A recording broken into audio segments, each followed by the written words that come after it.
Welcome back to the channel. In this session of Spiritually Conscious Soul 101, I'll expand on the concept of disclosure, what it really means and what it's all about, and why it is necessary to have it as early in the next few years as possible. The word disclosure, according to dictionary.com, has 5 relevant synonyms that fully describe the nature of disclosure we seek. By we, I mean all those who are a part of the UFO and consciousness revolution communities. Basically those who believe that extraterrestrial life exists within the multiverse. That the people of the world need to be informed of an extraterrestrial presence. The synonyms for the type of disclosure we seek are: number 1, acknowledgement. We believe it's very necessary for the current governmental powers in the world to acknowledge that the extraterrestrials have been visiting the Earth for thousands of years and that these ETs are benevolent and have our best interests at heart. Number 2, admission. It's time for these governments to admit that the truth about extraterrestrial life has been covered up for over 70 years. Number 3, confession. These same governments need to confess to the wrongfulness of this clandestine cover-up and vow to come clean to the world that their reprehensible actions were wrong. Number 4, expose. The work of the deep state needs to be fully exposed to the world, and any remaining enclaves of this group should be brought to account and face the consequences of their foul actions. Number 5, betrayal. The peoples of the world should know that they have been betrayed. Not only could everyone have enjoyed a transition to free energy, advanced medical options for healing from the most severe diseases and medical conditions like cancer, multiple sclerosis and Alzheimer's, but they could have enjoyed a new freedom of soul expression in the absence of war, murder, deception and profiteering by unscrupulous billionaires and elitists who have kept us all enslaved to systems and medical substances that treat only symptoms but provide no cure. Together, these 5 synonyms represent all the requirements for the type of justice we seek. Historically, there has been a cover-up of the extraterrestrial presence since the early 1950s. I will in short attempt to paint the picture in as few words as possible. In 1947, President Truman appointed a group that consisted of scientists, military personnel and other government officials called the MJ-12, who were tasked with the examination and authentication of all UFO sightings and incidents. President Dwight D. Eisenhower succeeded Truman in 1953 and was handed a thick dossier on the MJ-12 findings. New to the presidency, Eisenhower spent time establishing himself in office and had little to do with the MJ-12 group, who carried on in their appointed capacity. Then, in 1954, Ike met with a group of extraterrestrials who offered advanced technology on one condition: that all testing of nuclear weapons be abandoned and that the USA pursue a path of peace with their Cold War rivals, the USSR. Ike felt he could not acquiesce to those conditions. He feared that the Russians would never comply with such a plan, and because of this, a treaty with these benevolent ETs was never signed. In the meantime, the MJ-12 group took it upon themselves to go behind Ike's back and sign a treaty with a different group of extraterrestrials who were not benevolent at all. They offered the tantalizing prize of extremely advanced military technology, but the offer did not come without strings attached. This ET group was of the Orion warlike reptilian species whose sole agenda was to enslave the human race and use our solar system as a launch pad for the domination of other nearby worlds. Ike was furious, but there was nothing he could do to change the situation. The MJ-12 had grown too powerful and controlled the US collective military narrative. Not even a president could overturn their directives.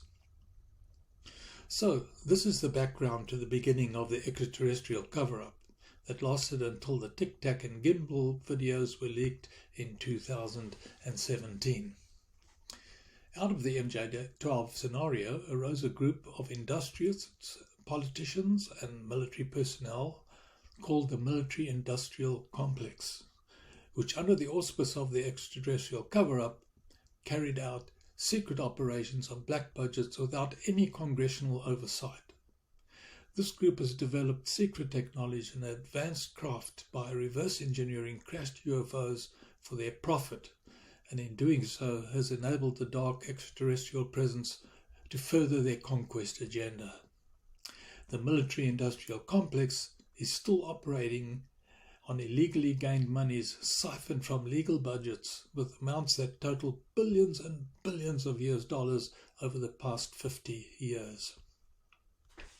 In 1961, when Ike delivered his retirement speech, he had this to say: "In the councils of government, we must guard against the acquisition of unwarranted influence, whether sought or unsought, by the military-industrial complex. The potential for the disastrous rise of misplaced power exists and will persist." Over the past 50 years, there have been ongoing secret space programs that have been in operation in off-world areas outside of the general knowledge of governmental authorities and far from the ears of the general public. All this is for the furtherance of the aforementioned reptilian agenda. Dr. Michael Saller has covered these programs and their purposes in several of his very enlightening books, and they read like a Star Wars movie. There is a reason for this. It has been exposed that Gene Roddenberry, the creator of Star Trek, had extraterrestrial input for the making of his popular series. The idea behind all this very advanced concept is to slowly prime the human race for eventual ET disclosure. I invite you to go online to Amazon today and purchase the books by Dr. Saller that you see on the screen. And I promise you'll be surprised at just how much sense it all makes. Read about the intervention that the GWF is undertaking on our behalf in Elana Denon's The Cedars, and become updated on the imminence of the times in which we are living, and just how close we are to the disclosure event we are all seeking. Don't forget my book, Awaken on My Soul, and determine if you are not perhaps on the awakening spectrum. All these considerations will hopefully be a motivating factor for you, the viewer, to take note of your own spiritual progress and the need to raise your vibration as the time of harvest and ascension approaches. This is the time for all of us to consider how we want to spend our time and what it is that the universe would have us do. It is a time to ramp up our thoughts on the New Earth protocols and begin to become the change that we want to see happening in the world. I'd like to mention one more thing that might happen in the very near future. It depends on the deep state players who still remain on Earth at this time and how bold they become before the demise of their evil enterprise. It is what we call a false flag operation. It is envisaged that these players will attempt to stage an attack on humanity by an evil, warlike extraterrestrial empire that seeks to destroy everyone. This will be the final death rattle of a dying enterprise. The existing deep state, the ones who did not leave the planet under a cloud last year and still have access to some of the advanced black ops craft, which will be used to stage this false event. You need not worry about this because it'll be nothing more than an expensive light show of smoke and mirrors. I hope it doesn't come to this because it's bound to cause a lot of fear and panic amongst those who are not in the know. However, if it does happen, it'll be at best nothing more than a damp squib operation. Well, that's all we have time for today on this session of Spiritually Conscious Soul 101. But before we close, please remember to hit the subscribe button below. And should you like to make a comment, you can go to the website listed below and use the comment section, where there is a fillable form that can be utilized for that purpose. Thank you for watching my channel, and be sure to catch up with the latest material on the next viewing of Spiritually Conscious Soul 101.